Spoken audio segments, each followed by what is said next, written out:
बिस्मिल्लाहिर्रहमानिर्रहीम, अस्सलामु अलैकुम। आप देख रहे हैं एहतसाब उसामा तैयब के साथ। नाजरीन, डोनाल्ड ट्रंप की जो अभी की ब्रीफिंग है वो आपके सामने रखते हैं। ईरान की ताज़ा तरीन तजवीज़ से मुतमईन नहीं है। पाकिस्तान की इज़्ज़त करता हूँ, पाकिस्तान के फील्ड मार्शल की इज़्ज़त करता हूँ। हम नहीं चाहते कि ईरान के पास एटमी हथियार हों। ईरान डील करना चाहता है, फ़ोन पर बातचीत जारी है। ईरानी क़यादत का आपस में इत्तेहाद नहीं। ईरान की क़यादत 3 से 4 हिस्सों में तकसीम है। ईरान की क़यादत में कोई कुछ कहता है तो कोई कुछ। ईरानी क़यादत कन्फ्यूज्ड है, सब अलग अलग बयानात देते हैं। मुझे नहीं यकीन कि हम किसी मुआहदे पर पहुंच सकेंगे। ईरान के पास कुछ नहीं, ना बहरिया ना फ़िज़ाइया। ये कहा है जी डोनाल्ड ट्रंप ने। मेरे साथ मेहमान है अब्दुल्ला गुल साहब, चेयरमैन तहरीक जवानान पाकिस्तान। अब्दुल्ला साहब आपका शुक्रिया। ब्रिगेडियर रिटायर्ड फ़ारूक हमीद साहब, सीनियर एनालिस्ट। ब्रिट साहब आपका शुक्रिया। हमारे साथ मौजूद हैं सीनियर एनालिस्ट जवाद फैज़ी साहब। जवाद साहब आपका शुक्रिया। ब्रिट साहब आपसे स्टार्ट करूँगा और आपसे जानना चाहूँगा किस तनाजुर में देख रहे हैं ट्रंप के अभी हालिया जो उन्होंने गुफ्तगू की है, उसको कैसे देख रहे हैं? एक दफ़ा फिर से मुज़ाकरात का अमल डामाडोल होता महसूस हो रहा है। बिस्मिल्लाहिर्रहमानिर्रहीम, बहुत शुक्रिया। देखें, अपना ईरानियंस ने जो आज की खबर है कि उन्होंने अपना जो जवाब दावा है या जो उनका लेटेस्ट प्रपोजल है वो उन्होंने पाकिस्तानी मीडिएटर्स को यानी कि हमारी टॉप लीडरशिप को साथ शेयर कर दिया है और गालिबन वो आगे पहुंच भी गया होगा ट्रंप को, तभी ट्रंप का ये बयान आया। तो ये क्या इंडिकेट करता है कि मामला जो है ना, देखें, एक डेडलॉक चल रहा है, एक स्टेलमेट चल रहा है। बातचीत में अब कोई जहां तक पाकिस्तान ला सकता था पाकिस्तान लाए और पाकिस्तान पूरी कोशिशें कर भी रहा है कि मामला जो है सुलझ जाए, किसी तरह मजीद ना उलझे और बल्कि वो नौबत ही ना आए कि फिर कोई अमेरिका और जो है वो ईरान पे कोई स्ट्राइक्स कर सके। तो मेरा ख्याल है कि बिकॉज ऑफ दैट अब ईरानियन की एक प्री कंडीशन तो बड़ी स्ट्रॉन्ग है कि जनाब जब तक आप नए हुर्मुज़ के ऊपर अपना वो जो ब्लॉकेड है उसको खत्म नहीं करेंगे तो मामला आगे नहीं चल सकते हैं। और अमेरिका जो है वो ईरान को इकोनॉमिक स्ट्रैंगुलेट करना चाह रहा है कि जो ब्लॉकेड को है उसको जारी रखा जाए ताकि ईरान की शिप्स जो है वो भी ना जा सके, ऑयल जो है वो भी ना जा सके और ईरान को इकोनॉमिकली बिल्कुल जो है उनको खत्म किया जाए। लेकिन अब ये एक डेडलॉक प्रोसेस कर रहा है। शुक्र है कि 1 महीना हो गया, कोई लड़ाई नहीं हुई है, कोई मजीद हमले ईरान के ये अपना अमेरिका या इसराइल के नहीं हुए अपना ईरान के ऊपर। तो लग तो यही रहा है कि एज अमेरिका जो है वो चाहता है कि पीस प्रोसेस आगे में कुछ अच्छा एक पॉजिटिव रिजल्ट निकल आए जिसमें उनको भी फेस से मिले। और इंटरेस्टिंग बात यह है कि सेंटकॉम के चीफ जो है उन्होंने जो लेटेस्ट पे अपना ब्रीफिंग दे दी है गालिबन या देने चले गए हैं कि कैसे एक ऑप्शन वो मिलिट्री ऑप्शन प्रेजेंट कर रहे हैं कि अगर जरूरत पड़े तो कैसे एक शॉर्ट क्विक 3-4-5 दिन के लिए एक बड़े डिसाइसिव किस्म के स्ट्राइक्स जो है वो ईरान पर की जाए। लेकिन बात वही है कि ईरान मेरा ख्याल है एक गेम ऑफ पेशेंस खेल रहा है। ईरान ने आप देखें कि जबरदस्त डिप्लोमेसी शुरू कर दी है कि वो सिर्फ पाकिस्तान के साथ उनके रवाबित नहीं है, ओमान भी, रूस के साथ, चीन के साथ भी, अब वो गल्फ के ममालिक में उनके साथ भी जा रहे हैं। तो इसका मतलब ईरान जो है वो अपनी सफारतकारी जो है उसको तेज कर रहा है और यही वजह है कि अब ट्रंप को भी परेशानी है। उसने 2 दिन पहले ही अपनी नेशनल सिक्योरिटी मीटिंग जो है उसको कॉल किया है कि सूरत हाल का जायजा लिया जाए। तो मैं तो ये कहूंगा कि इस वक्त ईरान का अपर एज है, पलड़ा उनका भारी है, क्योंकि पिछले साल भी हो गया जंग हुई, इस साल भी जंग हुई, 30-40 दिन चली है। लेकिन ईरान ने अल्लाह की मेहरबानी से ना उन्होंने हथियार डाले, ना उन्होंने सरेंडर किया, ना रिजीम चेंज हुआ और ट्रंप साहब जो है बस वो सुबह शाम अपनी जो उनके मैसेजेस हैं उनको चेंज करते रहे हैं, डराते रहे, धमकाते रहे हैं। तो ये सूरत हाल है। लेकिन भारत उसका हम एक डेडलॉक जो है वो देख रहे हैं। अल्लाह करे कि पाकिस्तान की मीडिएशन एफर्ट्स तो आई एम श्योर बिल्कुल इन द बैकग्राउंड चल रही हैं और let us hope for the best. लेकिन मेरे ख्याल अगला हफ्ता will be decisive in the sense कि उसमें फिर अब पता लगेगा कि ये जो न्यूक्लियर के मामले हैं ईरान के, वो भी मामला बहुत बुरी तरह अड़ा हुआ है। उसमें बार बार वो कह रहे हैं कि हम न्यूक्लियर ईरान जो है बिल्कुल टॉलरेट नहीं कर सकेंगे, इजाजत ही नहीं दे सकते कि न्यूक्लियर ईरान जो है बने। तो अब देखते हैं कि अगले हफ्ते ऊंट किस कदर बैठता है। बिल्कुल सही है। अब्दुल्ला गुल साहब, ये बताइएगा कि ये जो इतना तातुल नज़र आ रहा है मुज़ाकरात में, कभी हाँ कभी ना, ये पॉलिसी क्या है अमेरिका की? बिस्मिल्लाहिर्रहमानिर्रहीम, शुक्रिया। देखिए, कभी हाँ कभी ना की बात है ही नहीं है। बात यह है कि इस टाइम पे एक अना की जंग है। ना ये जंग कोई हुरमुज की है, ना ये कोई जंग उसकी इसराइल की रह गई है। अमेरिका की एक झूठी शान शौकत को कायम रखने की जंग है, जो कि वो हार चुके हैं। और अब वो जितनी कोशिश करेंगे उतना ही वो इसके अंदर धंसते चले जाएंगे और मजीद रुसवाई मुकद्दर बन जाएगी। ये बात तो तय है। दूसरी जानिब जो है मैं ये समझता हूँ कि चीन को भी अंदाज़ा हो गया कि अब जब कि हमारे फील्ड मार्शल साहब ने जाने के बाद आपने हुरमुज खुलवा दी थी, जो कि अमेरिका नहीं खुद करवा सका, तो उसके बाद फिर हुरमुज को क्यों बंद किया गया? इससे वाज़े नज़र आ रहा है कि चीन को इकोनॉमिकली चोक करने की कोशिश है, जो उन्होंने वेनेजुएला में भी की, उन्होंने जो है वो हुरमुज में भी की, और अब वो ताइवान और मलाका के अंदर भी करेंगे। और चाइना जब वो जाएंगे तो क्या लेके जाएंगे कि जी मैं एक मुल्क से जो कि नॉन न्यूक्लियर मुल्क है, हम दो न्यूक्लियर ताकतों ने मिलकर उस पर हमला किया और 20,000 से ज़्यादा उसके ठिकानों को निशाना बनाया। जंग लबनान में भी फैला दी, खित्ते में भी फैला दी, यूएई की भी तबाही निकल गई, कतर, कुवैत, बहरीन का भी बेड़ा गर्क हुआ। और नतीजा क्या निकला कि 13 अड्डे अमेरिका के डिस्ट्रॉय हो गए। और अब बातें हो रही हैं अमेरिका के वहां से निकलने की। तो क्या ये चीन लेके जाएंगे? वो ये बताएंगे कि मैं एक सुपर पावर का सदर आया हूं? अगर वो जाएंगे नहीं तो ये क्या? क्योंकि इकोनॉमिकली तो बहुत सारे मसाइल अमेरिका के लिए जन्म ले चुके हैं, और चाइना और रूस तो ऑलरेडी सुपर पावर के स्टेटस शेयर कर रहे हैं अमेरिका के साथ। अब यहाँ सूरत हाल जो डेवलप हो रही है वो डोनाल्ड ट्रंप साहब की अना का तो मामला है ही है, लेकिन सारी चीज़ें अनाओं पे नहीं चलती, क्योंकि बड़े बड़े लोगों की अनाएं टूटते देखी हैं हमने। और दुनिया कब्रिस्तान भरे पड़े हैं ऐसी अनाओं वालों से।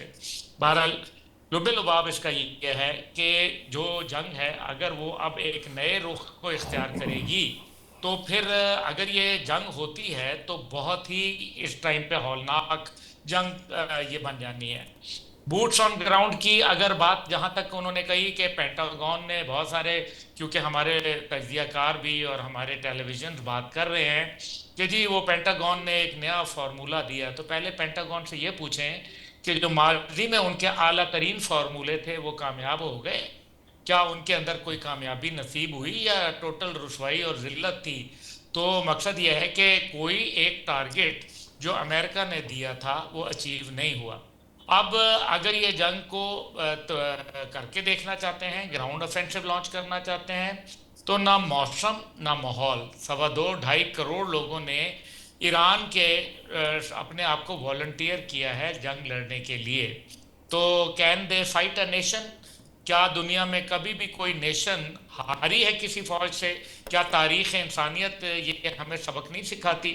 और फिर दूसरी जानिब जो है, जिस मिसाइल की वो बात कर रहे हैं, डार्क के ईगल का, तो मिसाइल 4 से 8 इनके पास टोटल है। तो चलो वो भी जहां इतने मारे हैं इन्होंने, वहां 2-4 और मार देंगे तो क्या फर्क पड़ जाएगा। लेकिन फिर ईरान का जो हमला होगा उसमें उन्होंने कहा है कि अरब दुनिया के महलात नहीं बच पाएंगे, जिससे वादे नजर आ रहा है कि अगर अरब दुनिया के महलात की बात हो रही है तो फिर जो उनके एलाई 2-4 बच गए हैं खित्ते में वो भी चले जाएंगे।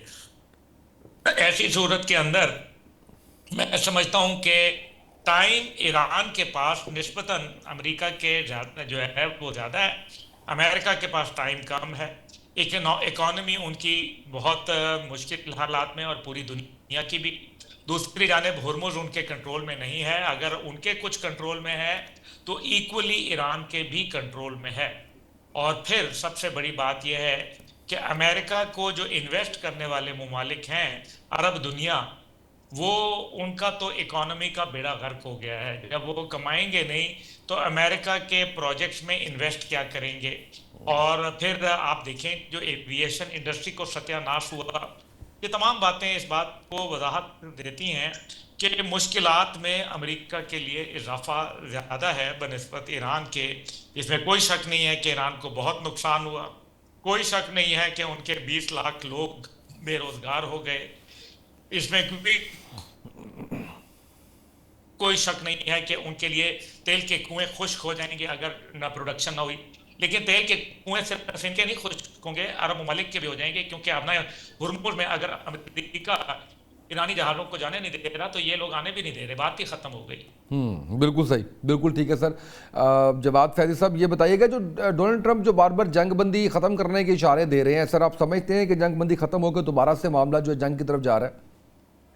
देखिए, जब अनाएं बढ़ जाएं, जब गुफ्तगुएं बढ़ जाएं, जब बदमाशियां बढ़ जाएं, जब ख्यालात बढ़ जाएं, जब मामलात बढ़ जाएं, जब अपने अंदर अंदर पीछे पीछे इनकलाब वाले भी हों और ऐसे जो लिबरल ना हो, जो बड़े एग्रेसिव हों, इधर डोनाल्ड ट्रंप हो उधर दूसरा मुल्क हो, तो फिर वो ख्वाहिशें भी बढ़ जाती हैं, फिर बहुत कुछ बढ़ जाता है।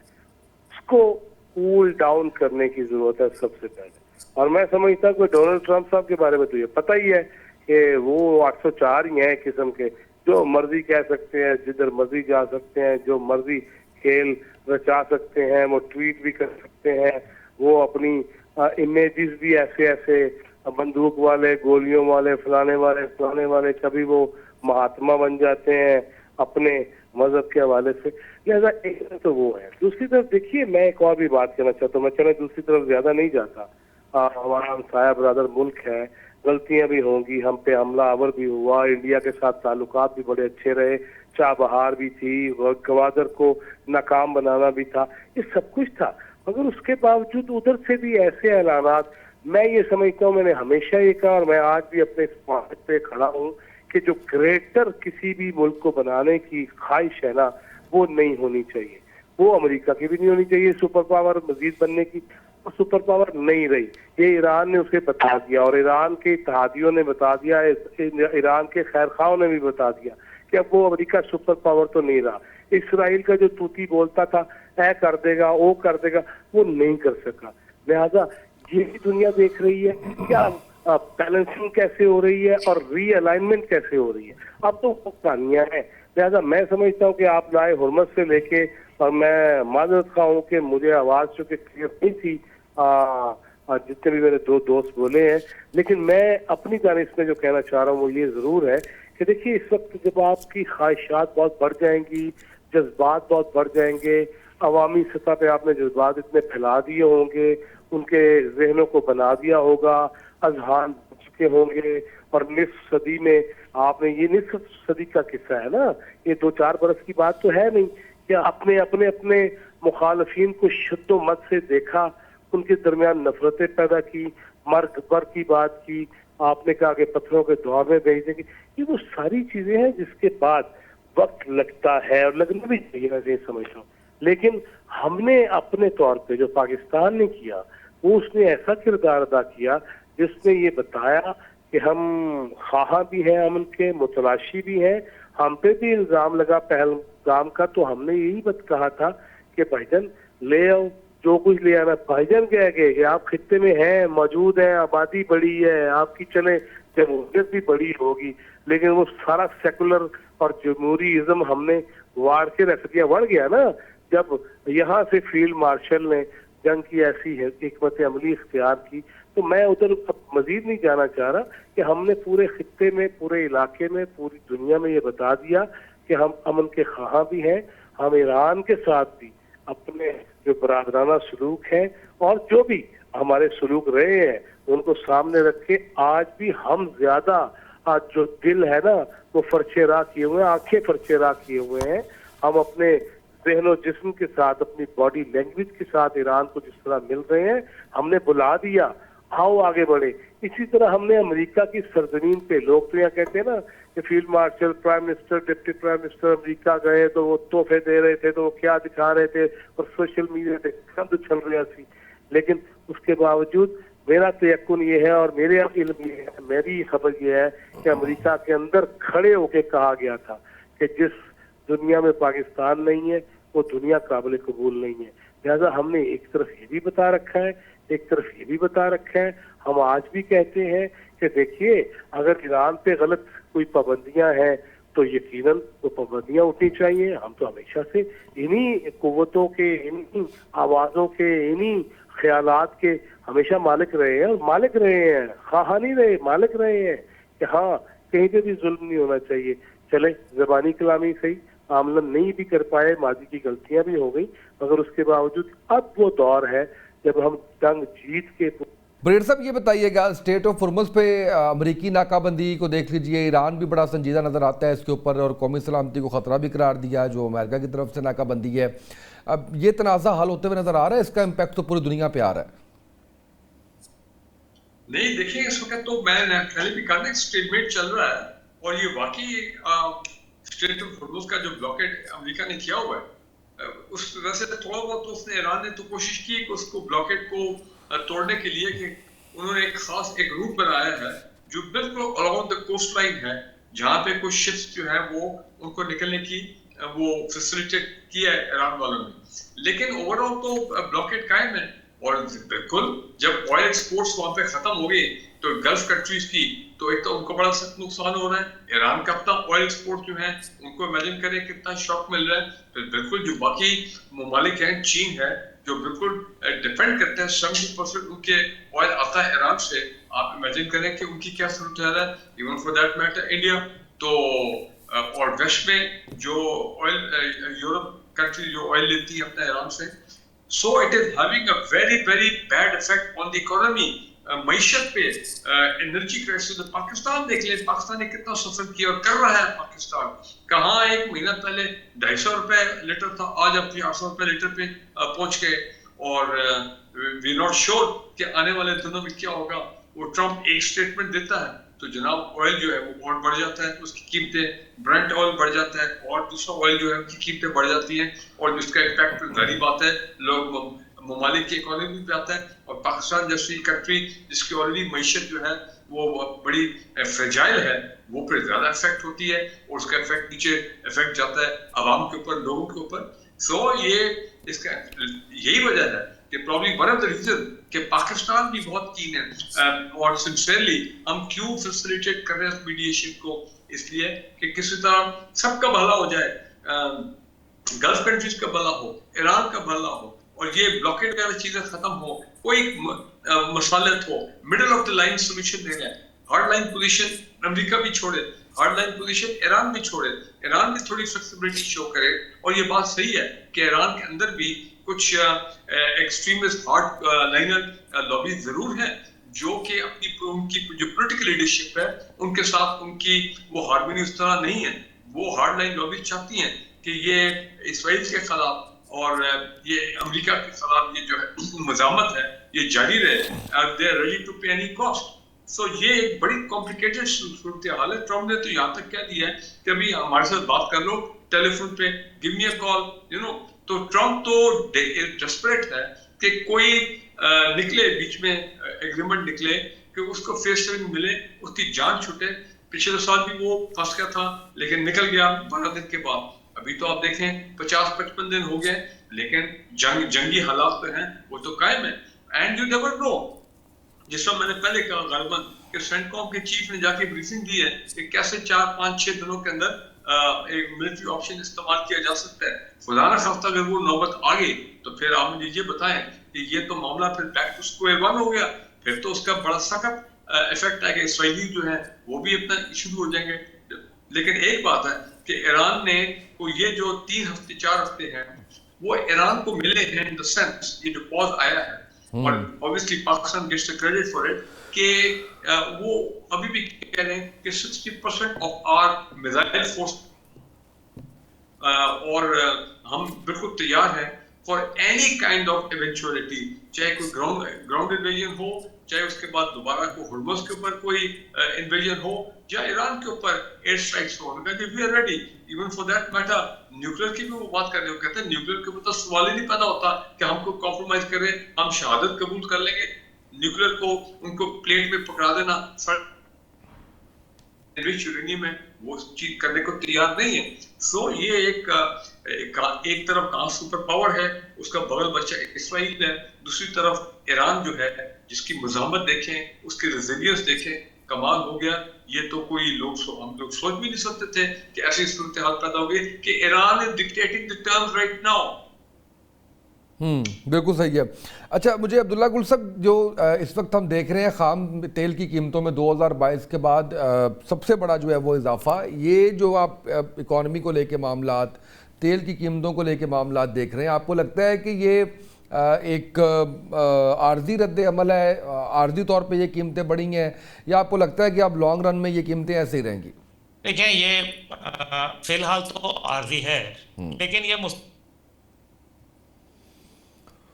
भी हो सकती है। अगर जंग दूसरे फेर दाखिल हो गई, फिर ईरान ने कोई रहम नहीं दिखाना और तमाम तेल के कुएं अपने तो जो उड़ेंगे उड़ेंगे, वो दूसरों के भी उड़ा देगा।